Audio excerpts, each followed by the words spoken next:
పశ్చిమ బెంగాల్ అసెంబ్లీ ఎన్నికల ఫలితాలు దేశవ్యాప్తంగా కూడా చాలా ఉత్కంఠభరితంగా సాగుతున్నాయి.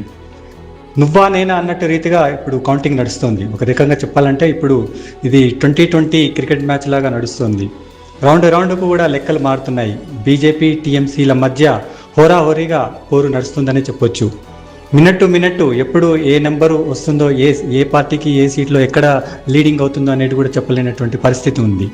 కౌంటింగ్ మొదలైన వెంటనే కూడా ముందుగా పోస్టల్ బ్యాలెట్ లెక్కించినప్పుడు పోస్టల్ బ్యాలెట్లో కూడా నువ్వా నేనా అన్న రీతిలోనే ఈ కౌంటింగ్ కొనసాగింది. ఇందులో ఓవరాల్గా బీజేపీ కొంత ముందంజలో ఉన్నట్టు కనిపించింది. ఆ తర్వాత కూడా ఈ రెండు పార్టీల మధ్య కూడా హోరాహోరీగా సాగుతుంది. ఇదే ఉత్కంఠభరితంగా సాగుతుందని ముందే ఎగ్జిట్ పోల్స్ కూడా దాదాపుగా అంచనా వేశాయి. 1-2 సర్వేలు బీజేపీకి ఎక్కువగా ముందంజలో ఉంటుందని కూడా చెప్పాయి. దానికి తగ్గట్టుగా కూడా కొంత ఇప్పుడు ఈ కౌంటింగ్ అనేది దాదాపుగా అలాగే సాగుతోంది. బీజేపీ కొంచెం ఎడ్జ్లో ఉంది టీఎంసీ కంటే కూడా.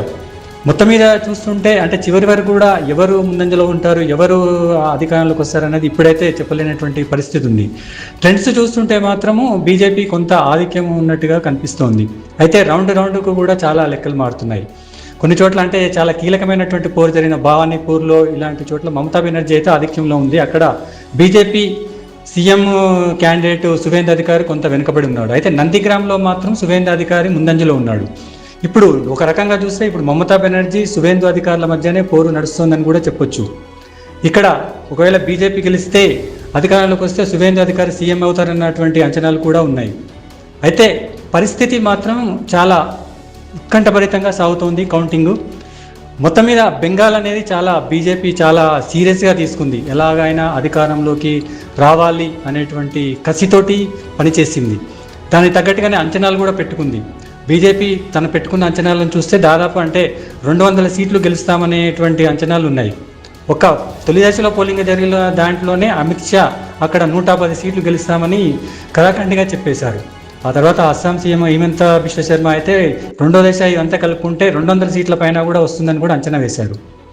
అయితే పోటీ ఇప్పుడు ఉన్న గ్రౌండ్ రియాలిటీ ఇప్పుడు కౌంటింగ్ జరుగుతున్నటువంటి చూస్తే మాత్రం హోరాహోరీగా నడుస్తుంది. ఎవరు గెలిచినా ఎవరు ఓడిపోయినా కూడా దాదాపుగా గెలిచిన వాళ్ళకు ఒక 150-160 సీట్లు రావచ్చేమో.